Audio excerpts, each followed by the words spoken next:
muchas gracias por haber venido en primer lugar. Sí, efectivamente, quería decir que esta canción que habéis oído, que sonaba aquí, ese rock, precisamente es una canción que va a formar parte de esta película que se lleva grabando, en este caso, pues hacen vídeo desde febrero y que le darán la luz en enero, tarda casi un año, y está aquí el director, Perellón Ventura, que lo dirige con Georgina Sisquella, y que es una película que pensábamos haberlo hecho a la vez, pero no, por circunstancias técnicas, la cosa audiovisual es bastante más compleja que tener a un empleado como yo atado a una silla 14 horas diarias escribiendo para llegar a tiempo. Este libro que digo, bueno, esto es como yo vivo la realidad, porque soy una persona que no ha nacido para el trabajo, yo solo trabajo bajo presión y coacción. Ni siquiera por dinero, o sea, si me pagaran por no hacer nada, lo haría con muchísimo cariño. Hecha esta declaración de principios necesaria. Efectivamente, el libro es un manual contra el derrotismo, en el sentido que yo, por mi circunstancia profesional, vivo en el mundo de los medios de comunicación. Y yo creía que vivía en la realidad, porque como estaba en el mundo de los medios de comunicación, estaba absolutamente informado. Claro, mi error era que yo confundía la información con los datos. Yo solo recibo datos, pero recibo unos datos, no recibo otros. Entonces el conjunto complementario nunca me lo han contado. Entonces en este libro salen personas que no existen, son seres absolutamente invisibles, de otra galaxia, deberían estar más que en mi libro en el programa de Iker Jiménez, pero habitan y están entre nosotros. No son noticias porque o bien no interesa lo que hacen, o en algunos casos saltan a la noticia porque cometen lo que desde las instituciones se considera una fechoría, o bien porque hay alguna cuestión anecdótica que puede ocupar un titular. Pero es la realidad, que la realidad al final se deja de lado en todos los medios de comunicación y acabamos viviendo una realidad paralela que no tiene nada que ver con la vida. La realidad solo sale pues, cuando empieza el buen tiempo para sacar playas estupendas con señoras en toples y poco más. Lo demás son solo anécdotas y fuegos de artificio. Entonces en este libro hay una serie de personas que para mí, este libro para mí fundamentalmente ha sido un gran máster, que para mí es un libro que lo único que intento demostrar es mi admiración hacia las personas que hacen cosas. Esto que parece una cosa evidente, una cuestión evidente, no lo es. La mayoría de nosotros nos pasamos hablando de los que hacen cosas. Pero el mundo definitivamente se divide en dos, los que hacen cosas y los que no hacen cosas. Y ya como tenemos la mente cibernética, abrimos archivos dentro de los que hacen cosas y hay gente que hace cosas al servicio del mal y hay gente que hace cosas al servicio del bien. ¿Y en qué distingo yo el mal del bien? Es evidente. Hay personas que trabajan para que el mundo sea peor y alguno diría, pero bueno, eso es subjetivo. No es subjetivo. Hay gente que trabaja simplemente para el lucro personal y si destruye la vida de cientos de miles de personas les importa un carajo y por desgracia esas personas están en las instituciones. Y luego hay personas que trabajan para los demás y esto es una cosa que parece que ha dejado de existir y jamás ocupará portadas y jamás ocupará noticias. Pero esto es lo que hemos estudiado en un colegio de curas, que nos hablaban de que Dios es amor, pues es ese concepto así espiritual del amor, esto se da en determinados individuos que yo he conocido. Yo he recibido un máster en la vida y en la ética y sobre todo en la generosidad de todas estas personas que me han enseñado mucho. Para mí ha sido un libro muy didáctico, soy mucho mejor que antes de este proyecto, por eso estoy muy contento con él y realmente he recuperado la fe en una cuestión y es la capacidad que tienen los ciudadanos de cambiar las cosas. Cada uno tiene un espacio al que llega. Bueno, pues si cada uno en ese espacio hiciera lo que realmente tiene que hacer y fuera intransigente de verdad con la injusticia, el mundo sería totalmente distinto. Yo os voy a poner un ejemplo de lo que significa para mí el mal que os he contado. Bueno, pues hace una semana leí una noticia que pasa sin pena ni gloria, según la cual una ley que sacó la Junta de Andalucía para evitar desahucios se paralizó por el Tribunal Constitucional debido a un informe que presentó el gobierno a través de estamentos. concretamente el Sareb, que es una cosa rara, que es medio público, medio privado, y cuya única función es quitar el poco patrimonio que tienen los pobres para vendérselo a especuladores y que se forren. Esta es la cuestión. Luego se llama de mil maneras, y se puede decir que se ha estado gestionado bien o mal. Bien, pues el Tribunal Constitucional paró una ley que sacó la Junta de Andalucía para evitar desahucios, retrasar desahucios, cuando menos, a través de alquileres sociales, etcétera, una medida para evitar quebranto en familias. El Tribunal Constitucional lo paró gracias a un informe que elaboró la Administración. Ese informe es falso. O sea, los datos que se dan en ese informe, en el que se basó el Tribunal Constitucional para parar esa ley, son falsos. Cuando se han pedido explicaciones a las personas que lo han elaborado, dicen que, bueno, que eran datos aproximativos. Claro, eran datos aproximativos que multiplican las cifras por 10. Es decir, que cuando hablan de 81 perjudicados, ellos ponen 800 y pico. Con lo cual, plantean que el volumen, el quebranto que va a causar a la economía, que es a lo que ellos se dedican, multiplican el daño por 10. Pero claro, el Tribunal Constitucional lo para. Quiero decir que lo alucinante de todo esto es que hay un equipo que con nuestros impuestos se ha juntado en un despacho para elaborar un informe falso, falsear cifras oficiales que solo ellos tienen, y así parar una ley que lo que intenta es evitar el quebranto de familias. Entonces cuando me dicen, claro, pero que el mal, el bien, es que esto es muy sencillo. Estamos en manos de gente que no sé cómo ha llegado ahí, pero desde luego están a toda velocidad provocando una tormenta de granizo brutal contra la cual el ciudadano es muy difícil que pueda defenderse. De esas personas que dicen, no, se puede hacer un mundo mejor. Es decir, no hay que esperar a que alguien nos dé la solución, sino que todos y cada uno debemos emprender nuestra solución. Y estos son señores que han emprendido una solución para sus vecinos, desde la sanidad, desde la educación, desde la cultura, incluso hasta he sacado los yoyoflautas, que me parece un ejemplo, personas que salen a la calle a dar la cara por sus ciudadanos. En algunos casos los llevan del brazo porque debido a la edad ya tienen una discapacidad que no les permite caminar, pero ellos se presentan para dar la cara por sus ciudadanos. Quiero decir, hemos llegado a un punto en el que el umbral de fechoría es tal que nos hemos convertido en insensibles al dolor ajeno. Entonces, hemos mirado hacia otro lado. Entonces, este es un libro que lo que plantea es, no, pongámonos del lado de los que están realmente mal. Para la revuelta, por decirlo de alguna manera. Es decir, vamos a estar en los actos, en las cosas que pasan y toquemos para la gente. Oye, ¿y el pancartero? Explícanos la historia del pancartero, sí. Que a mí me dejó... Este señor se llama Martín Segredes, que es un filósofo, es un señor que ha escrito muchísimos libros, es un pensador, ha trabajado sobre todo fuera de este país, y ahora que está jubilado, digamos, porque, como él dice, pues escribir libros pues, no es rentable, y él que se dedica a una cosa del pensamiento, pues ya no vende absolutamente nada. Entonces, lo que se ha dedicado es a sintetizar todo su pensamiento en eslóganes.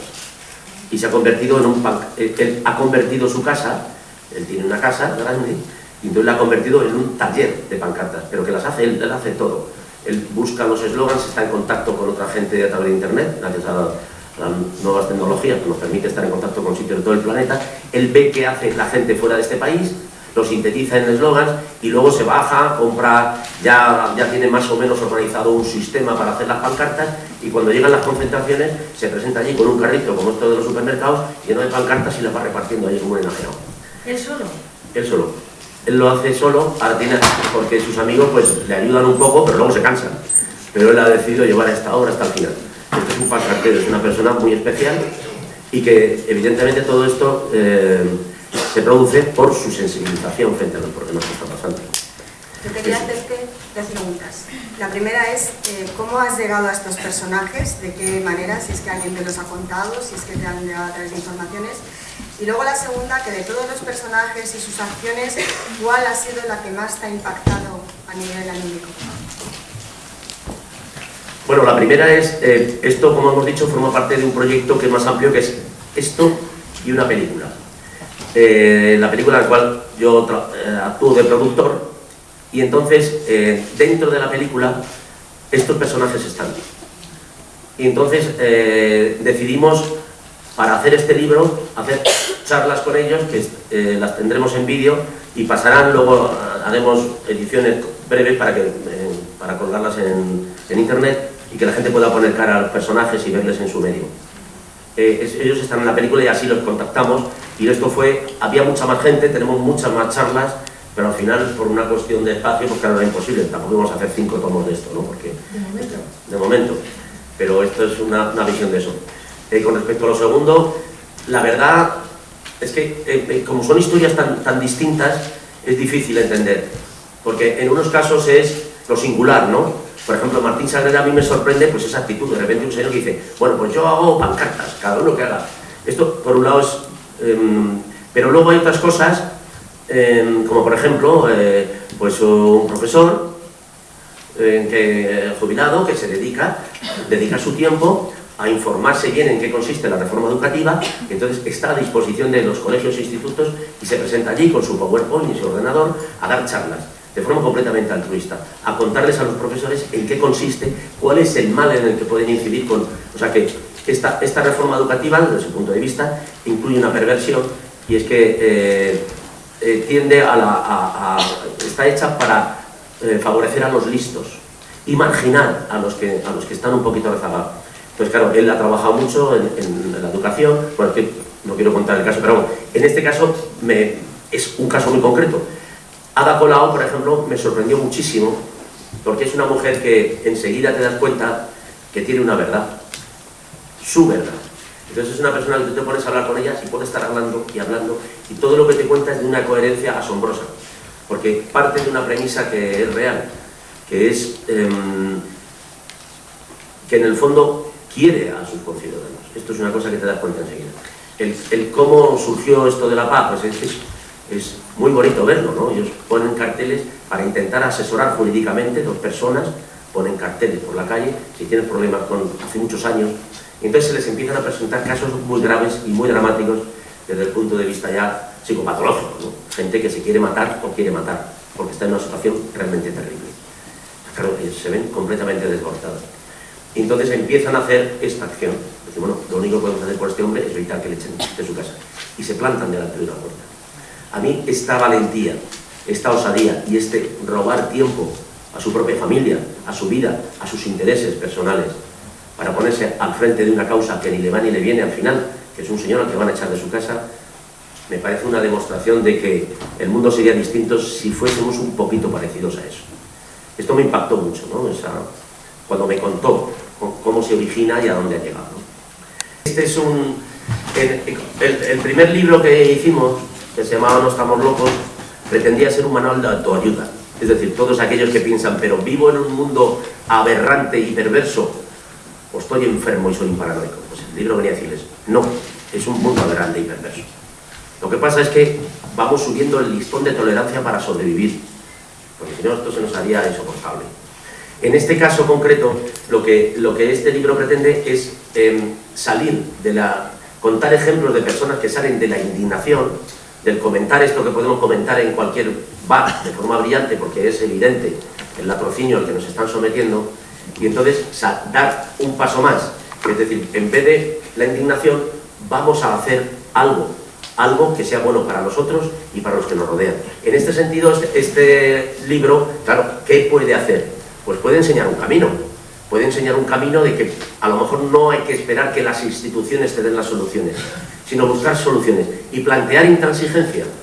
Aquí hay un médico, que es el doctor Ruiz Jiménez, que es un señor honorable, mayor, un gran médico, por cierto, que ya cuando está prácticamente en el borde de la jubilación, plantea un movimiento de insumisión civil.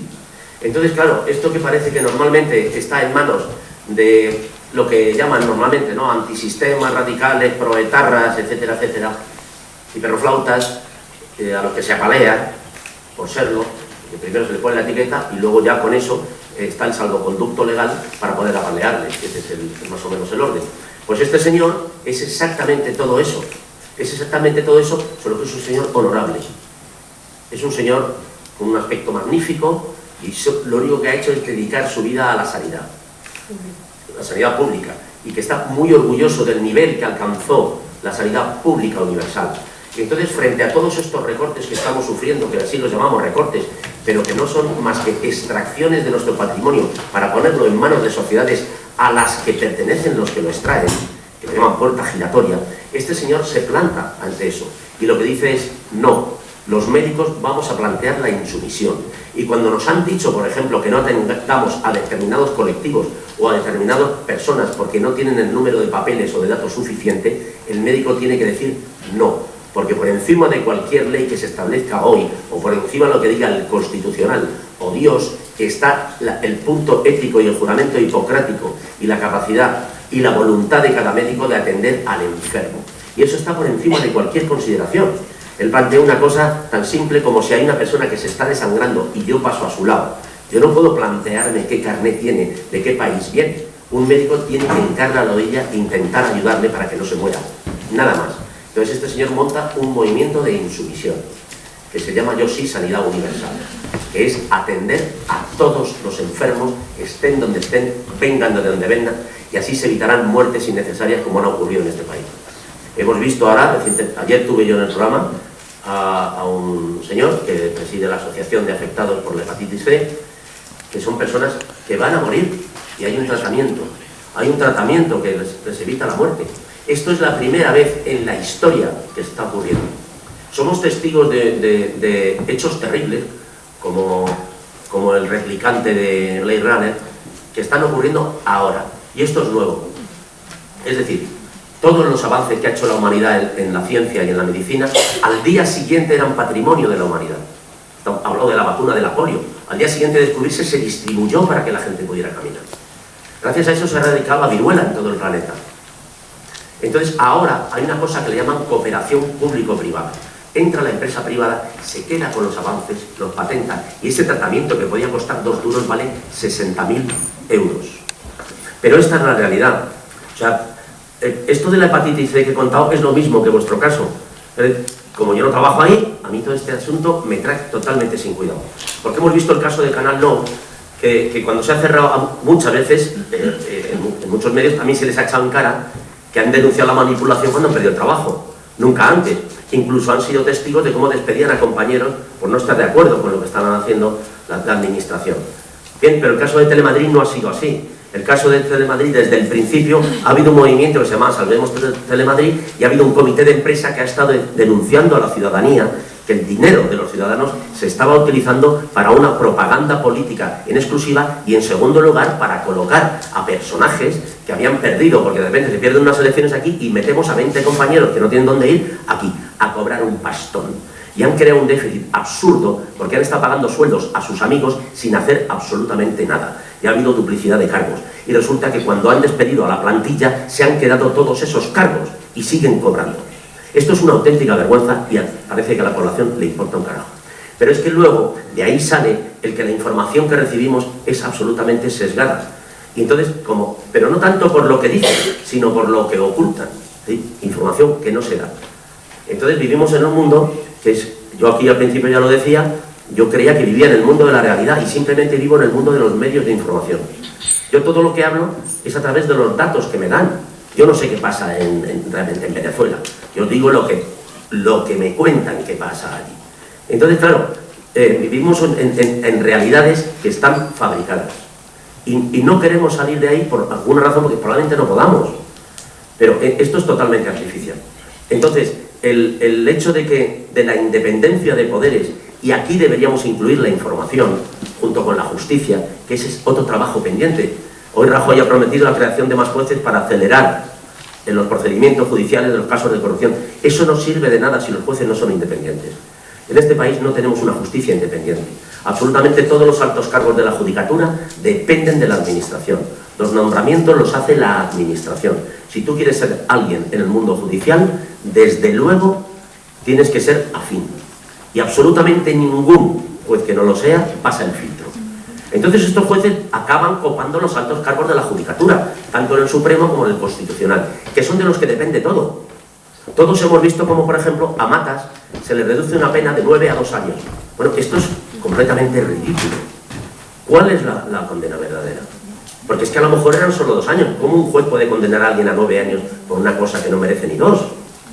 ¿O cómo un tribunal supremo reduce a 2 una condena de 9? ¿Pero por qué? ¿Cómo puede ocurrir esto?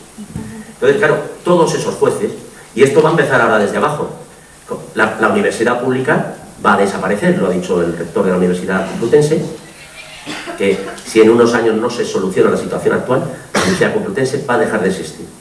Es decir, todo aquel que no tenga dinero no va a poder participar de los que dirigen nuestras vidas. Al final, pues los abogados, toda la gente que se hace cargo de las cosas, van a pertenecer a una élite que ya viene desde los colegios. Entonces, claro, estamos fabricando un mundo de élites. En ese mundo de élites habría que hacer una diferenciación clara. Claro, todo esto que se plantea ahora se plantea como utópico. Bueno, pues en ese mundo se ha vivido durante muchísimo tiempo también, y en otros países. Han vivido toda su vida.